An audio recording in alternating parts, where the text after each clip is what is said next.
నన్ను అడుగుతున్నారు నిజంగా పర్ఫ్యూమ్ వాడాలా అని. సరే, మీ అందరి కోసం ఒక క్వశ్చన్ అండి. పొద్దున్నే లేచి మీరు స్నానం చేసి బయటికి వెళ్తారు కదా, ఎందుకు స్నానం చేసి వెళ్తారు? ఫ్రెష్గా ఉండటం కోసమే కదా. అలాగే పర్ఫ్యూమ్ కూడా అంతే అండి, ఎవరి కోసం కాదండి, అది మీకోసమే.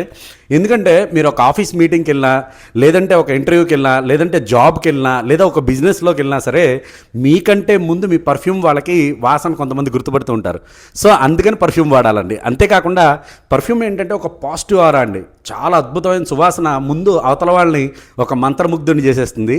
సో అందుకని వాడాలి. మా షాప్లో పర్ఫ్యూమ్స్ వాడేటప్పుడు చాలామందికి చెప్తూ ఉంటాను, ఏమనంటే మీరు ధర చూసి కొనొద్దు, అంటే కేవలం డబ్బుతో పర్ఫ్యూమ్ని ఎప్పుడు జడ్జ్ చేయొద్దు. ఎందుకంటే బిగ్గెస్ట్ చాలా ఎక్కువ ధర ఉన్న పర్ఫ్యూమ్ కూడా మీకు నచ్చచ్చు, నచ్చకపోవచ్చు. కానీ ఒకసారి మీరు ట్రై చేయండి. వన్స్ ట్రై చేసిన తర్వాత మీకు నచ్చితేనే ఆ పర్ఫ్యూమ్ కొనండి.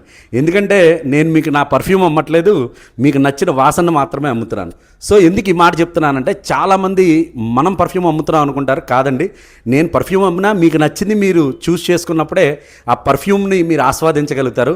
So thank you so much. ఈసారి నుంచి పర్ఫ్యూమ్ వాడేటప్పుడు గుర్తుపెట్టుకోండి, పర్ఫ్యూమ్స్ కోసం ఎక్కడ రావాలో తెలుసు కదా, ధుని పరిమళాలయం, ప్రగతి నగర్, హైదరాబాద్. Thank you.